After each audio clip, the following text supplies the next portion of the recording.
Another thing I love about real estate is that you get to be in control. And I don't know about you, but how much in control do you feel of your investments that might be in the stock market? Not very much in control, right? It's just been up and down. It's like a wild roller coaster ride. But I'd rather do that on a roller coaster than with my money.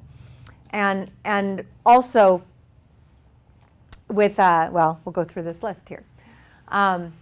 With real estate, no asset manager is skimming the profits except for you. You get to be the asset manager skimming all the profits. And that is a beautiful thing. It's very tangible. Real estate's something that you can drive by, walk through, touch, get under get under it and see the way it's built, get on the roof or send somebody else to do that. But it's tangible.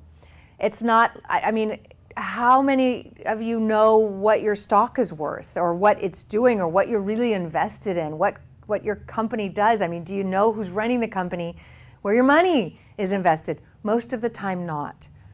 So with real estate, you absolutely can understand it and touch it, see it, feel it, smell it. If it's a foreclosure, try not to smell it, unless you like that foreclosure smell. But you know what you're getting. It's hard to pull the wool over your eyes unless you do something silly like buy over the internet without going to see it.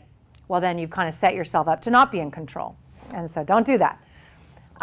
If you do, though, if you think you're going to buy a property sight unseen, there's help for you. You can hire an inspector. An inspector can go in and inspect it. Every detail of the house, they work for you. And can tell you what's going on with that property. You can hire an appraiser to go and look at what's selling in the area and give you comps and help you understand the value of your property. You can hire, you can get title reports to understand the history of that property. You can go to the tax records and find out the tax history of the property. We're actually considering buying, even though I said it's better to rent in high-priced markets. The townhome that we're living in Malibu is for sale, and the seller is not able to sell it. So she's considering seller financing, which I love. And so we're considering buying this property if we can get a really good deal. But in front of it, and it's all ocean views and it's magnificent. But there's a lot in front of it that's vacant.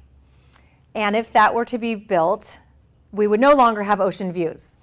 And that would significantly affect the value of the property. So what did I do? I went down to the city hall, went to the planning commission and said, what's the plans for this lot in front of this unit?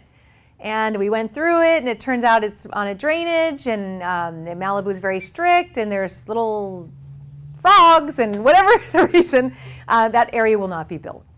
So, again, you can verify with real estate. You can get information you need to make right decisions. With the Portland project that we did, where we picked up the 27 townhomes in Portland, we had, there were, 50 investors, I believe, in that project. Most of them went to Portland to check out the property. They didn't want to just believe the stack of papers that we gave them, and they shouldn't. They jumped on a plane or they drove up there, knocked on doors next door to the project and said, what do you think of this area? Do you like living here? Is this a good place to live? Tell us about this builder.